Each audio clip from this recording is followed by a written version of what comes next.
Mara was up before the sun, as always. The kettle had just begun to whistle when she heard the soft, uncertain knock, 3 short raps, barely enough to stir the silence of dawn. Her farmhouse sat at the edge of a gravel road few traveled unless they meant to, and visitors at that hour usually meant trouble. She reached for the old iron poker by the stove and crept to the door. When she opened it, the cold morning air rushed in, carrying with it a faint scent of wet earth, and something else.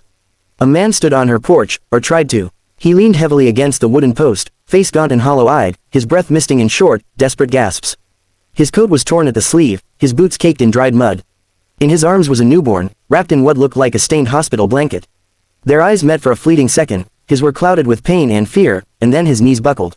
Mara dropped the poker and rushed forward, barely catching the baby before the man's weight thudded onto the porch floorboards.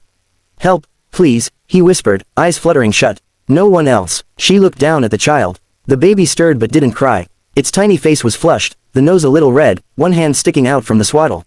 Mara's heart beat hard in her chest. She had not held a baby in years, not since her sister's little boy, long before the war took him, long before life folded in on itself. "All right," she said aloud, more to herself than to him. "All right." She heaved him under the arms and dragged his weight through the doorway. It wasn't easy. He was tall and thin, but the dead weight of exhaustion clung to every bone. She settled him on the couch near the fireplace and gently laid the baby on a pillow beside him. The man's breathing was shallow, but steady. Mara threw 2 more logs onto the fire, then dashed into the kitchen to fetch a basin of water and a rag. Her hands moved with instinct she didn't know she still had, checking for fever, wiping his brow, swaddling the child tighter. The baby finally let out a small, sharp cry, startling her. She scooped it up and held it against her shoulder. "Shush, little one, you're all right now," she murmured, her voice shaking just slightly. The kettle screamed on the stove, and for a moment, the whole house felt like it might burst from the sudden return of sound and urgency. Mara moved quickly, not letting herself think too much. She wasn't sure who he was or why he'd come, but something in her bones told her this wasn't chance. He had come to her door with nothing but his baby and a plea. The man didn't wake until late the next afternoon. Mara had kept the fire going, fed the baby formula she found in his half-empty satchel, and watched over them both like a storm might return at any moment. When he finally stirred, his eyes blinked open slowly, like someone unsure they were still alive. "You're safe," she said softly, handing him a cup of warm broth. He tried to sit up too fast and winced. His hands trembled as he took the cup, nodding once in thanks. "I'm Jacob," he rasped. "And that's Lily." The baby, nestled in a makeshift cradle by the hearth, gurgled softly in response, as if recognizing her name. "She's a strong one," Mara said, kneeling beside him. "Barely made a sound even when she was hungry. You're lucky she's as calm as she is." He laughed faintly, the sound brittle. "She's all I have left." Over the next few days, Jacob's strength returned little by little. He ate in small bites. He slept most of the day, but every time Lily whimpered, he was up with her in his arms. Mara watched, curious, then quietly admiring, then something she couldn't quite name. He didn't complain once, not about the pain in his ribs or the chill in the air. Just held his daughter like she was the last warm thing on earth. On the 4th night, when the wind howled against the windows and snow threatened early, he sat by the fire with Lily on his chest and told Mara the whole story. He had been a schoolteacher before everything fell apart. His wife, Grace, was a nurse. She died 2 days after giving birth in a run-down county clinic, a place they had walked to after their car broke down. No insurance, no family left, too proud to beg. They'd lost their apartment before Lily was born. "I walked for 2 days with her," Jacob said, his voice hollow. "Didn't know where I was going. Just away. I couldn't let her die on a sidewalk." Mara listened without interrupting, her hands wrapped around a chipped mug of tea. She remembered the ache of loneliness, the sharp quiet after grief. She hadn't opened her door to anyone in months, maybe years. But something about this man, this fragile little bundle of new life, had cracked something in her that she thought was long sealed shut. "You're not a burden," she said quietly, sensing the guilt behind his words. "You didn't force your way in. You knocked." He looked up, surprised. She smiled faintly. "That still means something." He stared into the fire for a long moment, then nodded. "I didn't expect kindness. Not anymore." The baby stirred and he shifted to rock her gently. "But you, this place, it feels like something I forgot was real." Mara didn't reply. She simply stood, draped another quilt over his shoulders, and walked to the kitchen, where she began to heat more milk. As she moved, she realized that for the first time in years, the silence in her house wasn't heavy. It was full, of breath, of warmth, of something beginning. The snow came and went, leaving the land soaked and clean. Spring crept in with the soft rhythm of budding leaves and thawing earth, and with it came a quiet routine that settled into Mara's home like it had always been meant to exist. Jacob stayed. There had been no discussion, no formal offer, no question. He simply rose each morning with the sun, bundled Lily against his chest, and joined Mara as she fed the chickens or turned the soil. What started as survival grew into something steadier, like the way vines learn to wind around a fence without being told where to go. He fixed things she had stopped noticing were broken, patched the porch steps, oiled the hinges on the barn door, even coaxed the old radio to play music again. In return, she cooked for him without asking what he liked, knowing instinctively how to season things to draw out the color in his face.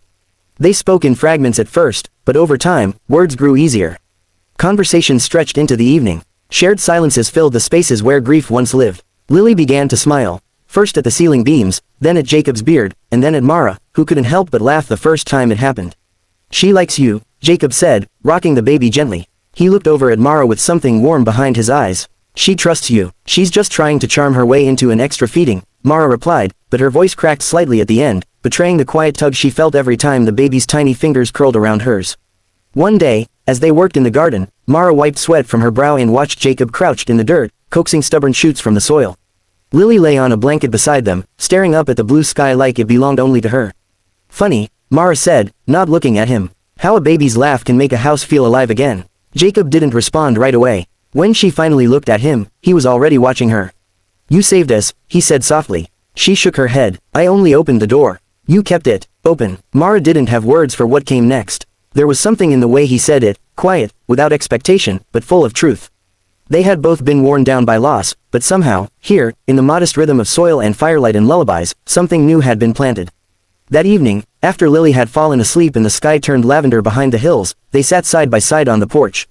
Their hands touched, at first by accident, then deliberately. No promises were made, none were needed. The porch creaked under their weight. Somewhere in the trees, a whippoorwill sang. And in the hush between them, it was clear, healing had begun.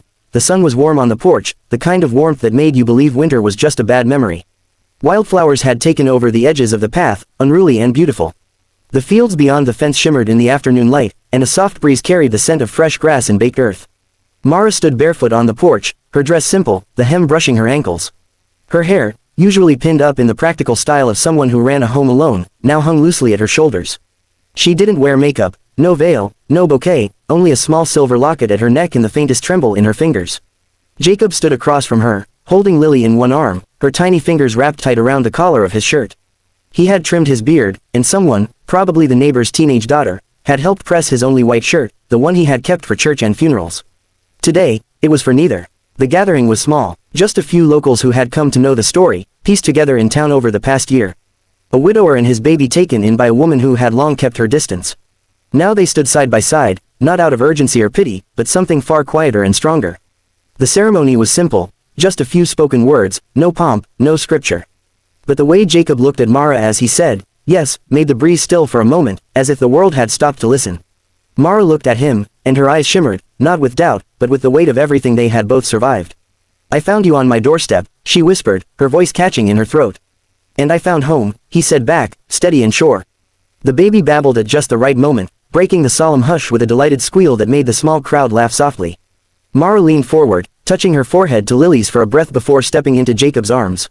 He kissed her, not with hunger or show, but gently, reverently, as if sealing a promise that had already been made over months of shared sorrow and small joys. The wind picked up slightly, rustling the trees and lifting the corner of the quilt draped over Lily's basket. Somewhere in the distance, the old barn door creaked on its hinge, the way it always did, but somehow now it felt like music. They didn't need to say more. The life ahead of them wouldn't be easy, but it would be shared.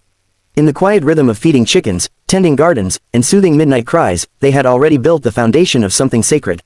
Love hadn't struck them like lightning. It had arrived like dawn, slowly, then all at once, impossible to ignore. And now, as they stood together on the same porch where he'd once collapsed with nothing but hope and a child in his arms, they stepped inside together, this time as a family.